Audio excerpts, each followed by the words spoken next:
오늘 이 시간 우리는 하나님의 일을 나타내고자 하심이라, 하나님의 일을 나타내고자 하심이라는 제목으로 하나님의 말씀 살펴보도록 하겠습니다. 우리는 여러 가지 인생의 문제를 마주하게 됩니다. 삶이란 마치 등산과 같아서 때로는 쉬운 언덕과 같을 때도 있고, 때로는 어려운 언덕을 만나 거치게 숨을 몰아쉬며 한 걸음 한 걸음 겨우겨우 올라갈 때도 있습니다. 그러나 지독하게 벅차 보이는 벽과 같은 산을 만날 때에는 그냥 제자리에 주저앉아버리게 됩니다. 출발도 하지 못한 채 말입니다. 마치 오늘 우리가 읽은 본문 속 태어날 때부터 앞을 보지 못했던 시각장애인의 문제와 같이 말입니다. 우리에게도 이와 같이 눈앞이 보이지 않는 답답하고 절망스러운 문제들이 있지 않습니까? 아무리 발버둥을 쳐보아도 볼 수 없는 이 시각장애처럼 말입니다. 아니, 애초부터 맹인에게 본다라는 기능이 없는 것처럼 나의 삶에 이 지독한 문제들을 해결할 방법이 없어 절망 속에 우리는 살아가고 있지 않습니까?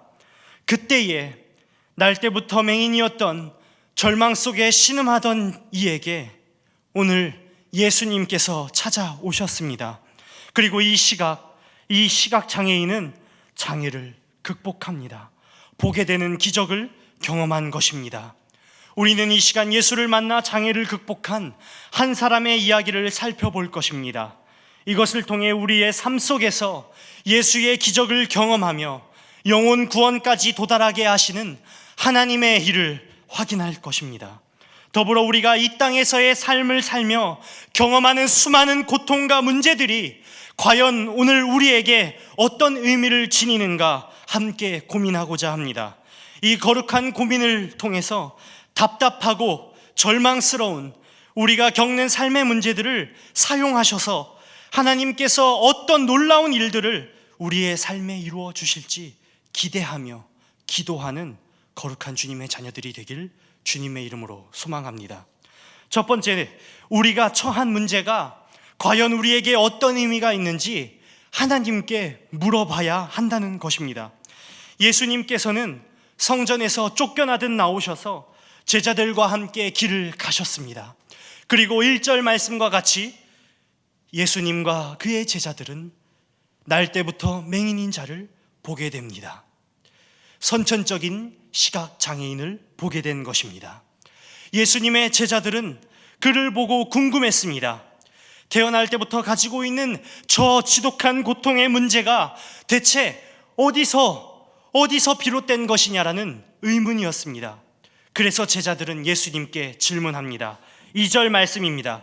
선생님, 저 사람이 맹인으로 태어난 것이 누구의 잘못입니까? 저 사람의 잘못입니까? 아니면 저 사람의 부모의 잘못입니까? 제자들의 질문은 21세기를 살아가는 오늘 우리에게는 너무나도 바보 같아 보입니다. 하지만 그때 당시 유대인들이 가지고 있던 일반적인 의문이었습니다. 제자들을 비롯한 당시 유대인들은 욥에게 죄 없이 망한 자가 누구냐? 라고 말한 엘리바스처럼 당연히 고난당하는 모습이 죄로 인한 것이라고 그들은 생각했기 때문입니다. 때문에 이 맹인을 보며 제자들이 예수님께 한 질문은 그들의 신학적 호기심에 비롯한 그들의 선생님께 얼마든지 할 수 있었던 당연한 질문이었습니다. 그러나 이들의 당연한 질문이 일반적인 반응이었음을 인정하더라도 우리의 가슴을 아프게 만들고 또 부끄럽게 만드는 그 이유는 예수의 제자라고 불리는 사람들이 시각장애인을 보며 그리고 그가 겪는 고통을 보며 그들의 지적 호기심을 가지고 그를 단지 호기심의 충족의 대상으로 여긴 모습이, 그리고 그 고통을 보며 함께 울어주지 못한 제자들의 모습이 오늘날 예수의 제자라고 말하며 믿는 자라 고백하고, 아니 저처럼 예수의 가르침을 전한다는 사람의 모습과 다르지 않기 때문입니다. 그렇습니다. 제 모습과 같아서 너무나도 부끄러웠습니다. 가끔 저에게도 신앙을 상담하러 오시거나 자신의 문제들을 가지고 기도를 부탁하러 오시는 분들이 계십니다. 때로는 그분들의 삶의 문제들을 그리고 아픔들을 들으며 함께 웁니다. 그리고 가슴 아파하죠. 진심 어린 위로를 드립니다. 물론 기쁜 일엔 함께 기뻐합니다. 정말 저를 찾아오시는 분들을 생각하며 제 기도는 제쳐두고라도 그런 분들을 기록해두고 기도합니다. 그런데 기도하다가도 때로는 그분들의 가슴 아픈 이야기를 듣다가도 스스로 소름이 돋을 때가 있어요. 막 성령의 임재를 느껴서 소름이 돋는 것이 아니라 그들의 아픔의 이야기를 듣다가도 어느 순간 몸이 건조해진 제 자신을 느낄 때 그런다는 것입니다. 문제를 가져온 분들에게 정답만을 설명해 주려고 하고 자신의 아픔을 토로하며 기도를 부탁하는 집사님에게 그저 수첩에 기도 제목을 적고 기도하겠습니다라고 돌아서는 저의 모습이 사랑 없는 시각장애인들을 바라보며 저 사람은 무엇을 잘못했습니까? 라고 말하는 제자들의 모습과 다르지 않는 그 모습이 너무나도 무서웠기 때문입니다. 그러나 이보다 더 큰 문제는 심지어 남의 문제가 아니라 내가 겪고 있는 자신의 문제에서도 아파하지 않고 울지 않는 우리의 모습입니다. 그저 고난이 닥치면 이 고난의 원인이 무엇인지, 누구의 책임으로 내가 이런 고통을 당하고 있는 건지 스스로 묻고 고민하고 빨리 이 고난의 문제에서 해결되기만을 바라는 우리의 모습이 있습니다. 물론 그 고통이 크니까 그렇겠죠. 괴로우니까요. 그런데 정작 겁이 나서 그 문제를 아파하지 않습니다. 내 자신 스스로를 위해서 울지 않는다는 말입니다. 그저 괴로움에 겁이 나서 주저앉아 구걸하는 본문 속 맹인처럼 하루하루 겨우겨우 살아간다는 말입니다. 더 이상 내 삶의 문제들을 놓고 하나님과 씨름하지 않습니다. 몸부림치며 살아가지 않는다는 말입니다. 아무리 몸부림쳐봤자 나아지는 것이 없으니까요. 그런데 이 주저앉아 구걸하는 맹인을 보며 고난의 원인과 책임을 묻는 제자들에게 예수님은 찾아오셔서 엉뚱한 대답을 하십니다. 3절 말씀입니다. 예수께서 대답하시되 이 사람이나 그 부모의 죄로 인한 것이 아니라 그에게서 하나님이 하시는 일을 나타내고자 하심이라. 예수님은 이 시각장애인의 고통을 보면서 그 사람의 고통의 원인을 찾으시지 않으셨습니다. 그 사람의 고통의 목적에 대해 가르쳐 주십니다. 여기 있는 우리의 모든 삶에도 그 삶 속에서 경험하는 수많은 문제들이 있습니다. 그것이 비록 우리가 생각할 때에 해결이 되지 않을 만큼 불가능한 문제일지라도, 그래서 아무런 반응을 보일 수 없는 답답하고 절망스러운 문제일지라도 예수님은 그 문제가, 그 고통이 하나님의 일을 나타내시기 위한 기회라고 말씀하신 것입니다. 제자들과 수많은 사람들, 그리고 우리에게 말입니다. 때문에 이와 동일하게 우리가 처한 문제, 나아지지 않는 일과 문제들을, 고통들을 보며 우리는 그것의 원인과 책임을 물으며 낙심하지 말아야 합니다. 그리고 우리는 그것이, 그 고통이 하나님께서 일하고자 하시는 기회라는 것을 우리는 오늘 이 말씀을 통해 기억하고 하나님의 일하심을 기대하며 살아야 합니다. 이미 나를 주저앉게 만든, 나의 삶을 어느새 구걸하는 삶으로 만든 내 삶의 문제들을 똑바로 바라보십시오. 아픕니다. 괴롭습니다. 그러나 그 고통을 놓고 나의 아버지 되신 하나님 앞에 마음껏 슬퍼하십시오. 몸부림치며 기도하라는 말입니다. 한나처럼 괴로운 마음으로 통곡하고 히스기야처럼 옷을 찢으며 기도하라는 말입니다. 무엇이 진짜 문제인지도 모를 만큼 엉망진창이 되어버린 내 인생에 하나님께서 과연 어떤 놀라운 기적을 이루실지 기대하며 믿음을 가지고 기도하십시오. 오늘 이 시간 여러분들을 찾아오셔서 우리의 눈먼 눈을 뜨게 하실 것입니다. 이제 날 때부터 앞을 볼 수 없었던 이 시각장애인은 예수님의 말씀에 순종하여 자신의 눈에 묻은 진흙을 실로 한 못에 가서 씻어내고 눈을 뜨게 됩니다. 앞이 못 보던 자가 보게 되는 기적이 보잘것없는 그의 삶에 일어나게 된 것입니다. 저는 여러분들과 두 번째로 예수님이 이 눈먼 자를 어떻게 눈뜨게 하셨는가, 눈을 뜨기 위해 이 맹인이 어떻게 행했는가 이야기하지 않을 것입니다. 다만 저는 여러분들과 예수님이 기적을 행하시고 나서 주변의 사람들의 반응과 예수님의 능력을 체험한 맹인의 반응을 살펴보려 합니다. 9절 말씀을 확인합시다. 날 때부터 맹인이었던 사람이 눈을 뜨자 많은 사람들은 놀랄 수밖에 없었습니다. 왜냐하면 사람들은 오래전부터 그날 때부터 보지 못했던 그 사람을 알고 있었기 때문입니다. 그래서 어떤 이들은 이 맹인이 눈을 떴다는 사실을 믿지 않았습니다. 거짓말이라 말합니다.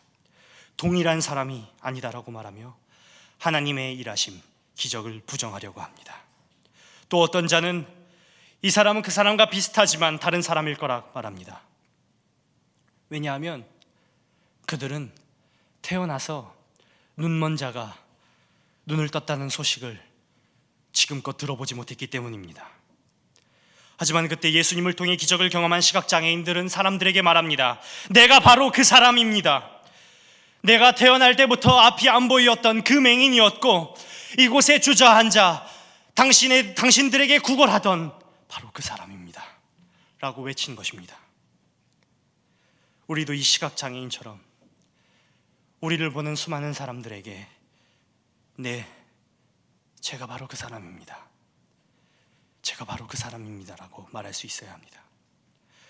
이전에 나는 사람의 힘으로 풀 수 없었던 그 문제를 갖고 있던 사람이었고 고통 속에서 신음하던 바로 그 사람이었습니다 라며 이야기할 수 있는 자들이 되어야 합니다. 우리가 가지고 있었던 이전의 문제들을 생각해 봅시다. 부끄럽습니다. 우리의 연약함이 기억이 납니다. 그래서 우리는 예수님께서 기적을 이루시기 전에 우리의 부끄러운 모습들을 잊어버리려 합니다. 그리고 이제 괜찮아진, 조금 나아진 우리의 모습만을 기억하고 싶어 합니다.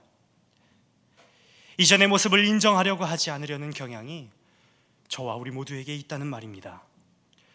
그러나 그 기적의 감격이 가시지 않았을 때 눈을 뜬 시각장애인과 같이 솔직하게 네, 맞습니다, 내가 그 사람입니다 라고 인정할 수 있는 겸손함이 필요합니다. 그것이 우리의 진정한 믿음의 고백인 것입니다. 사랑하는 여러분, 우리에게 행하신 하나님의 놀라운 일들이 우리를 반드시 변화시킬 것입니다. 주변의 사람들은 어떻게 문제를 해결했는가, 고통 속에서 너희가 어떻게 기적의 자리로 나아가게 됐는가 매우 궁금해할 것입니다. 그리고 인정하지 않을 것입니다. 너희 말은 거짓말이라 말하며 하나님의 일을 부정할지도 모릅니다. 그때 11절에서 예수라 하는 그 사람이 말씀하셨습니다라며 고백한 시각장애인과 같이 여러분, 나는 예수님 말씀에 순종했을 뿐입니다. 내가 눈을 뜬 것이 아니라 예수님이 내 눈을 뜨게 하셨습니다 라며 이 세상에 내가 아닌 예수를 증거하는 증인이 되어야 합니다. 우리가 함께 읽은 본문이 아닌 30절 말씀 함께 살펴보겠습니다. 한 목소리로 함께 읽어봤으면 좋겠습니다. 요한복음 9장 30절 말씀입니다. 읽겠습니다. 그 사람이 대답하여 이르되 이상하다, 이 사람이 내 눈을 뜨게 하였으되 당신들은 그가 어디서 왔는지 알지 못하는도다. 눈을 뜬 장애인은 이상했습니다. 사람들은 내가 내 입술로 멀었던 내 눈이 뜨게 되었다는데 그 기적의 일을 인정하지 않으려 했고, 더욱이 그 일을 행하신 이가 예수님이라는데 이 예수님이 어디서 온 분인지 또 그가 누구인지 알려고 하지 않았기 때문입니다. 이런 모습을 볼 때 너무나 안타까운 것은 우리도 우리의 삶 속에서 예수님께서 행하신 수많은 기적들을 경험하고도 이 기적의 놀라움이나 원인과 결과를 이해하려고만 하지 기적을 행하신 분이 누구인지 바른 이해와 인정이 없다는 것입니다. 마치 바울이 에베소서 4장에서 말하는 깨닫지도 못하고 듣기도 거부하며 알지도 못하는 하나님의 생명이 없는 자들, 이 자들의 모습이 우리 가운데 나타난다는 말입니다. 안타깝게도 우리는 하나님께서 하셨어요, 하나님께서 내 일을 하셨습니다라고 말만 하지 그 일을 하신 하나님에 대한 이해가 전혀 없다는 말입니다. 우리는 날마다 우리 가운데 그 고난을 통해서 하나님께서 어떠한 일을 이루셨는지, 그리고 그것이 나의 삶을 어떻게 뒤바꿔 놓았는지, 그리고 그 감격이 있는지 스스로에게 진지하게 물어봐야 합니다. 그리고 그 기적의 주체가 하나님임을 우리는 인정해야 합니다. 내가 보지 못했던 사람인데 이제 내가 눈을 뜨게 되었다라는 고백을 하는 사람이 아니라 하나님께서 내 눈을 뜨게 하셨습니다라는 하나님이 주체가 되는 신앙 고백을 하는 그 사람이 우리가 되어야 한다는 말입니다. 그러면 우리 앞에 놓여져 있는 아무리 작은 문제라 할지라도 나는 예수님이 필요합니다, 이 겸손한 기도가 나올 수밖에 없는 것입니다. 말씀의 결론을 맺겠습니다. 지금도 수많은 주님의 자녀들이 오늘 말씀 속에 등장한 날 때부터 보지 못했던 이 맹인처럼 저마다 다른 고통과 문제로 신음하고 있습니다. 그런 이들의 모습을 보며 예수님은 이전에도 그랬고 지금도 그러하듯 함께 아파하십니다. 그리고 사람들, 아니 우리 자신마저 우리가 겪는 고난을 보며 원인과 책임을 찾으려 할 때 예수님만은 우리를 위로하시며 너희들이 당하는 그 고통과 문제가 하나님의 일을 나타내기 위함이라 말씀하실 것입니다. 그때 우리 예수 품에 안겨서 마음껏 아파합시다. 몸부림치며 기도합시다. 문제투성이인 내 삶을 통해 하나님께서 어떤 놀라운 일들을 이루어 가실지 기대하며 기도합시다. 예수님이 먼 눈을 고쳐주신 것처럼 우리의 상처를 고쳐주실 것입니다. 때문에 이제 우리의 문제는 예수님을 만나 기회가 되었습니다. 왜 나의 삶은 이렇게 문제투성이일까 생각하는 분들이 계십니까? 예수를 만나면 그 모든 고난이 기회가 됩니다. 그리고 우리는 하나님의 일하심을, 하나님을 인정하게 됩니다. 하나님께서 우리의 삶 속에서 일하실 때 담대하게 고백하십시오. 네, 예수님, 제가 하나님의 일을 경험한 바로 그 사람입니다. 또한 우리에게는 나의 보잘것없는 인생에 기적을 행하신 분에 대한 이해와 진실한 인정이 필요합니다. 날마다 스스로에게 물어보십시오.